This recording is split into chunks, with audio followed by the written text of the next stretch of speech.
Sveicināti!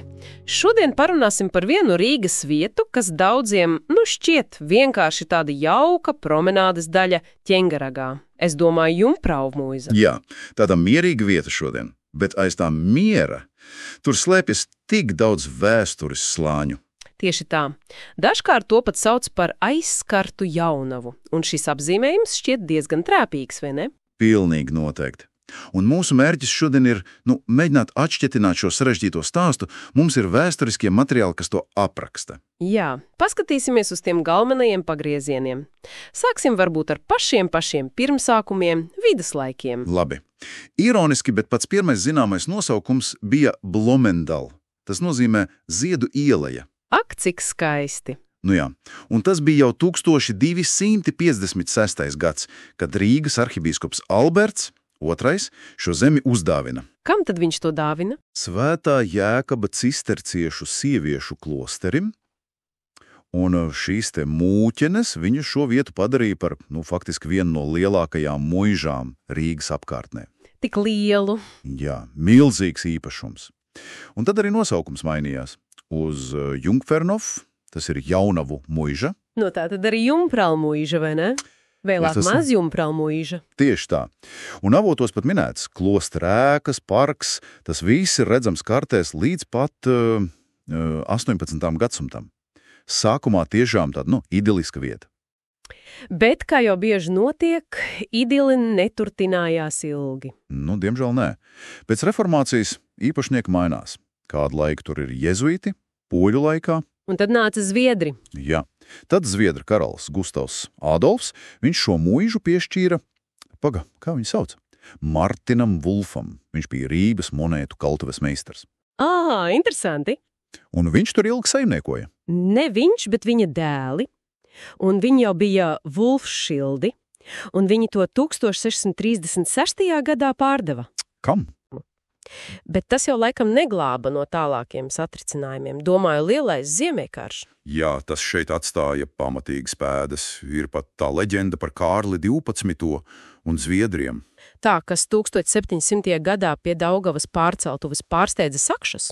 Tieši tā, un it kā esot pat tikuši pie viņu gatavajām siltajām pusdienām. Leģenda, protams. Bet karadarbība tur tiešām notika. Un vēlāk jau Krievu karaspēks te bija.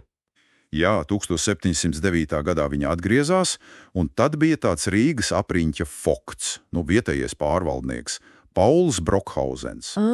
Brokhauzeni? Jā, viņš bija zviedru atbalstītājs un pretojās Krievu karaspēka izmitināšanai muižā.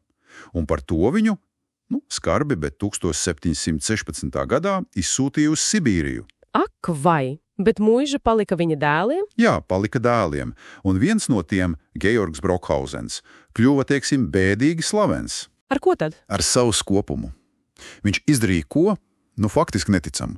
Viņš burtiski izlaupīja Jumprau mūžu. Ko tas nozīmē izlaupīja? Viņš aizveda visu, ko varēja aizvest. Mēbeles, krāsnis, logus, durvis, pat ķieģeļus no ēkām un kokus no parka. Visu savu jauno dunsmuižu. Nopietni. Un Jumprau mūža palika? Palika pilnīgi izpostīta. Tas, laikam, bija tas pirmais tāds brutālais trieciens šai jaunavai, kā mēs sākumā teicām.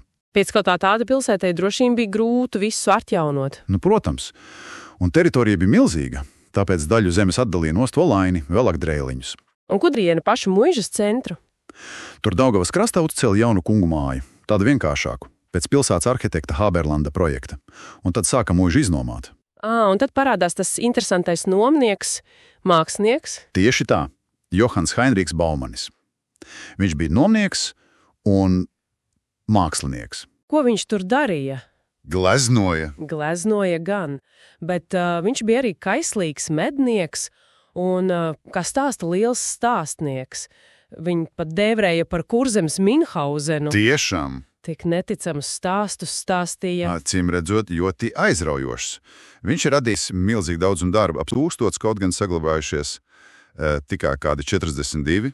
Un ko viņš gleznoja? Galvenokārt medības trofejas, klusās dabas, arī mednieku portretus, bet kas ir interesanti, tieši Baumanis kopā ar aptiekāru Dāvidu Grindele turpat netālu atklāja sēravotu. Ārstniecisku avotu. Jā, Grindels uzskatīja, ka tas ir labs pret reimatismu, podagru, ādas un acu slimībām. Turpat uzcēla nelielu peldētavu. Un kas ar to avotu notika tālāk? Par to ziņu īsti nav, bet Baumanis pats nodzīvoja Jumprau mužā līdz pat savai nāvei 1832. gadā. Tomēr vēlāk, jau 20. gadsimta sākumā, muiža laikam vairs nebija tik, ienesīga. Jā, tā skaitījās nerentābla. Augsne tur nabadzīga, dolomīts, smilts, lauksaimniecība tā knapi iztikai, ienākumi vairāk no zvejniecības, viena neliels ķieģeļu ceplis, vasarnīcas izīrēja. Kādas ēkas tur vispār bija tajā laikā? Bija tā mūra kungu māja, staļļi, ledus pagrabs, kūts, smēde, arī strādnieku mājas, ūdenzirnavas, kroks, tāds muižas komplekss. Un tad nāca Pirmais pasaules karš starpkaru periods. Jā, kara laikā tur bija armijas dārzeņa audzētava, pēc tam īsu grīdu Rīgas politehnikums. Bermonta armija arī pastrādāja posta darbus. Bet 20. gados tur bija kultūras nams. Jā, Katlakalna jaunatnes organizācijas tur saimniekoja, tā kļuva par diezgan populāru rīdznieku izbraukumu vietu. Varēja pat ar tvaikonīti atbraukt no centra, no 1929. gada. Šķiet, ka vieta atkal sāk atdzīvoties, vai ne? Jā, tā varētu teikt. Bet tad nāca tas pats tumšākais posms Jumprau muizas vēsturē. Otrais pasaules karš. Jā, nacistu okupācijas laikā, 1941. gada decembrī, tās tukšās, pussagruvušās muižas ēkas, tās pārveidoja par koncentrācijas nometni Jungferhof. Kam tā nometne bija domāta? Galvenokārt tā saucamajiem reihebrejiem. No Vācijas, Hamburgas, Nirnbergas, Štutgartas, Lībekas un arī no Austrijas, no Vienas. Oficiāli viņus atveda lauksaimniecības darbiem – kartupeļi, kāposti. Bet tā realitāte, tā bija pavisam cita? Protams. Tā bija šausmienoša. Apstākļi bija faktiski necilvēcīgi.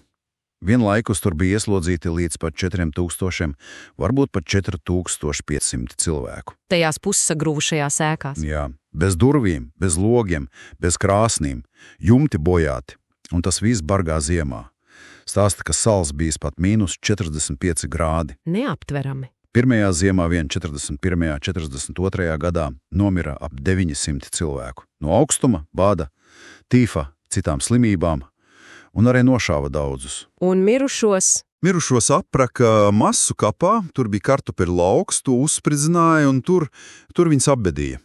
Un tad 1942. gada martā notika tā sauktā operācija Daugavgrīva. Jā, tā bija nometnes likvidācija, ieslodzītajiem sameloja, teica, ka pārvedīs uz labākiem apstākļiem uz citu nometnu Daugavgrīvā, kas nemaz neeksistēja. Bet patiesībā lielāko daļu aizved uz Biķernieku mežu, un tur nošāva. Atstāja tikai nelielu daļu ieslodzīto, lai slēptu pēdas, lai uzturētu to ilūziju par lauksaimniecību. Tas ir visdziļākā rēta šīs vietas vēsturē. Kas notika ar muižu pēc kara, padomju laikā? Tad tā teritorija nonāca Rumbulas kara lidlauka pārziņā. Tajā kungu mājā, kas bija bijušā nometnes komendantūra, ierīkoja hospitāli. Un vēlāk, 80. 90. Tad tur sāk ierīkot mazdārziņus, tieši bijušās nometnes teritorijā. Pēc tam, kad armijas daļu likvidēja, tie dārziņi paplašinājās. Un pēc neatkarības atgūšanas bija kaut kādi plāni? Bija. Mēģinājums 90. gribēja veidot viesnīcu, varbūt SPA, pats sāka ēkas gatavot remontam, bet tas projekts izgāzās. Un ēkas pameta pilnībā. Un kas ir šodien, kas tur ir palicis? Šodien tur ir faktiski tikai drupas, ķieģeļu kaudzes, daži sienu fragmenti. Nesen gan ir sākta tā muižas dīka rekonstrukcija, drupas nedaudz attīrītas, bet nākotne joprojām ir diezgan neskaidra. Jā, un ir ļoti, ļoti svarīgi, lai tur būtu kāda informatīva plāksne gan par pašu muižas vēsturi, gan, protams, piemiņas zīme nacisma upuriem. Absolūti. Ir jāzina un jāatcerās, gan tās gaišākās, gan, diemžēl, arī šīs ļoti tumšās vēstures lapuses, lai nekas tāds nekad neatkārtotos. Un tas viss kopā liek aizdomāties, kā mums, mūsdienu sabiedrībai, vislabāk būtu atzīt un kaut kā integrēt savā ainavā un atmiņā visus šos slāņus, no tā klostera miera, mākslinieka patvēruma, līdz kara šausmām un šodienas pamestībai. Jā, tas ir jātājums. Kāda nākotne vispār ir piemērota vietai ar tik smagu, tik daudzslāņainu pagātnes nastu? Par to ir vērts padomāt. Paldies!